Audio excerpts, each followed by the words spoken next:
Okay, well, it's lunchtime now, so let's make some lunch. And today we're going to make mac and cheese, but we're modifying it to be a healthy Mediterranean style mac and cheese.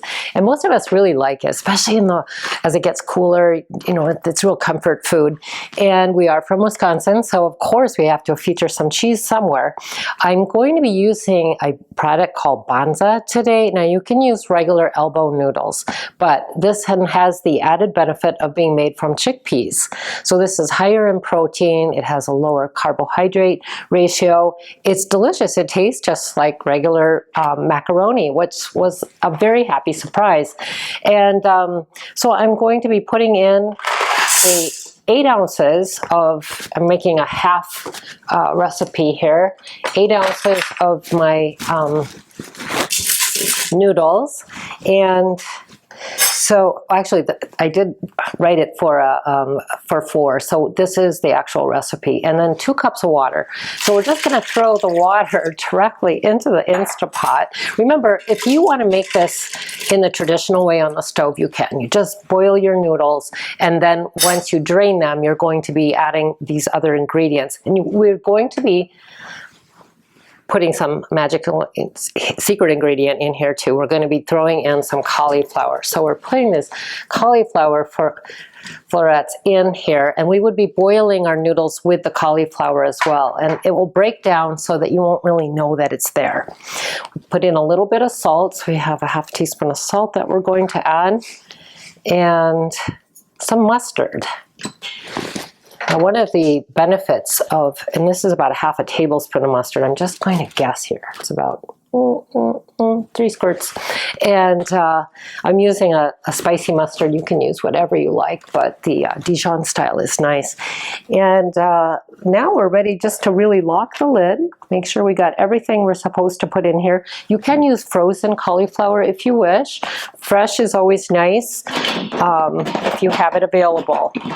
I'm just going to lock my lid, and I'm going to press 5 minutes this time. So we're going to manual, and I'm going to increase it to 5 and make sure that I've sealed it properly. And now we're just going to wait.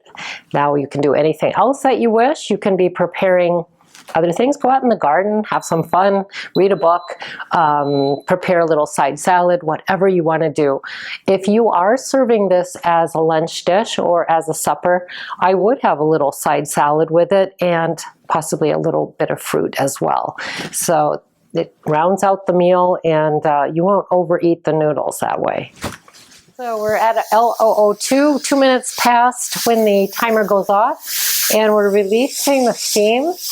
As soon as the valve drops, we'll take a look and use our spoon to sort of smash up any cauliflower that might still be a little bit lumpy in there.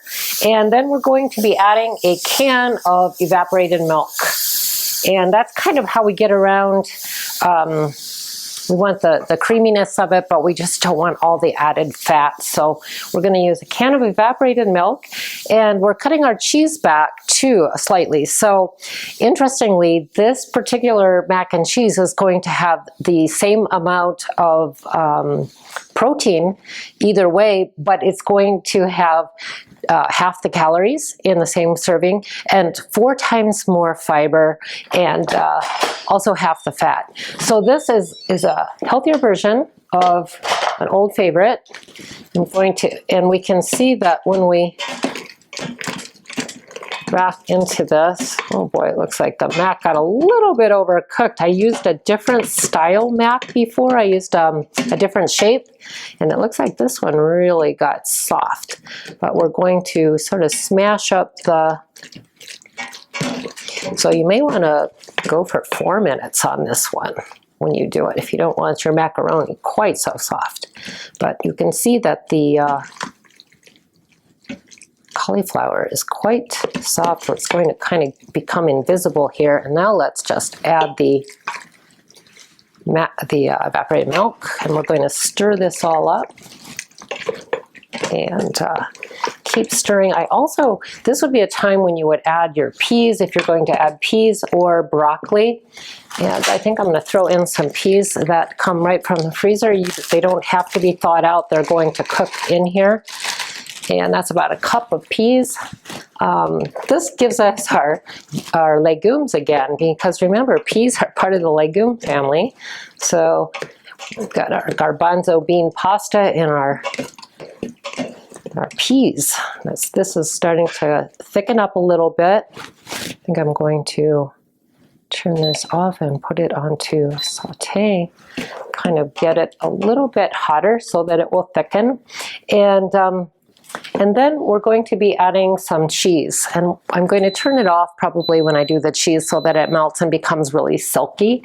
And at that point you would also want to season it and see, if you need a little bit more salt, and I often put a little bit of pepper, and I think I'm going to do that right now. Just a little dash of pepper. And you could use your Aleppo pepper, your red pepper too, if you want to get it a little bit more of a kick. So this is they say to keep stirring it, because one thing we don't want is we don't want it to scorch on the bottom.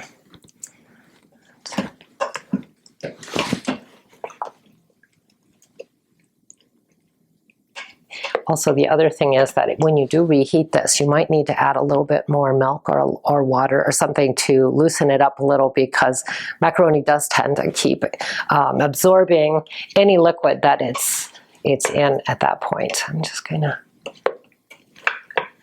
I like the little bits of green in there. Sometimes, we think of that Kraft macaroni and cheese, and if you were doctoring that up, I would add broccoli or add some green peas into it as well, especially if you're doing that for children, because it's just a nice way to first of all, add color, and second of all, to add some vegetables in a food that that most children do enjoy.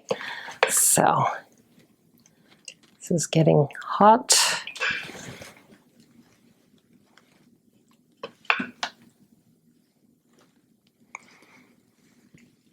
It's almost there.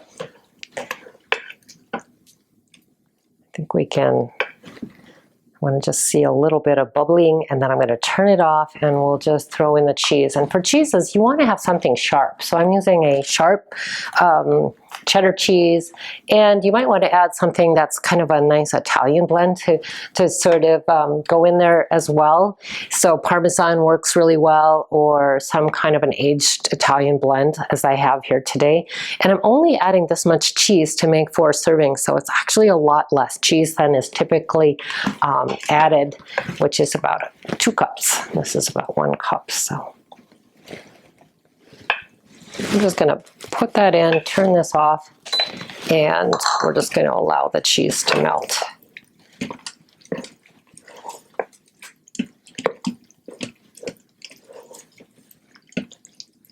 Okay.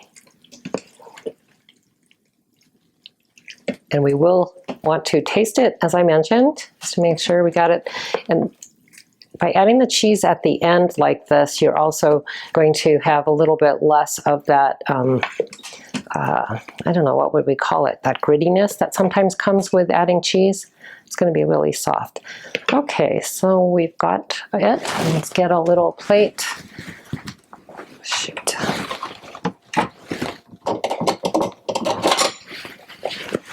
Now let's serve this up.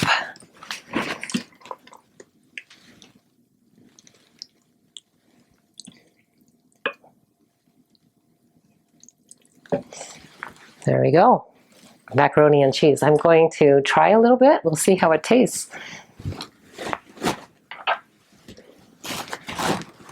Definitely creamy. That's good. The noodles are still a little bit al dente, which is good, because they seemed like they kind of broke apart, but you wouldn't know that these noodles were made with garbanzo bean flour, that's for sure. Okay, lunch is served.